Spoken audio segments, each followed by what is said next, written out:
As the first stars appeared in the evening sky, Mustafa sat on the balcony with his eldest son, Yunus. In the silence of the twilight, the universe felt like a giant library waiting to be explored. Mustafa said, "Look, Yunus, this vast sky is actually a book waiting to be read. Every single star is a letter in that book, telling us a story of power and design." Just then, his younger son, Ismail, joined them, carrying a tray of warm drinks. Mustafa smiled and made room for him. "Ismail, your brother and I were talking about the artist behind this magnificent masterpiece. Everything around us, the flowers, the insects, and the vast seas, are the unique works of a great creator." Yunus and Ismail were captivated by this idea of the Book of the Universe. Ismail asked curiously, "But Dad, wouldn't an artist want to speak with those who admire his beautiful paintings? Does Allah talk to us as well?"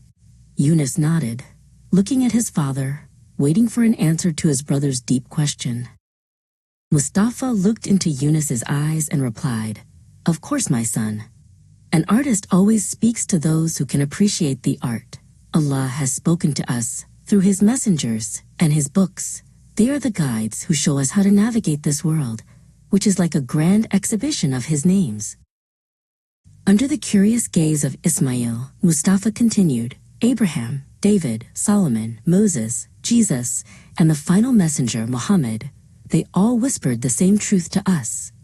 They were the most trustworthy of people, and they brought news of the eternal garden, a place we cannot see yet, but can be certain exists." Both brothers fell silent for a moment. Yunus asked, "So this world isn't our permanent home?"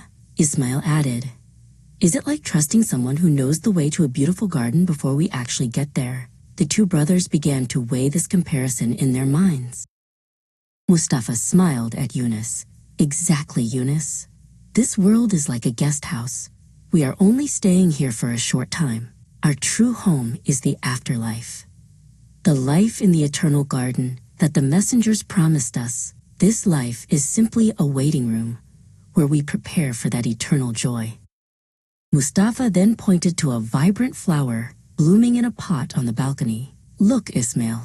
Allah is a Rahman. He provides for every living being in this world, whether they believe or not. But in the afterlife, he will manifest his name, Ar-Rahim, showing a special mercy to those who trusted him and spent their lives doing good." Yunus picked up the Quran that was resting on the table. "Then the Quran is our compass for this great journey," he said. Ismail added excitedly, "And starting everything with Basmalah means we are remembering the owner of this journey at every moment, right?" Mustafa took Yunus's hand and looked at both of his sons with great affection. "Yes, children," Mustafa said. "Let us plant seeds of beauty in the field of this world so that we may harvest happiness in the eternal garden.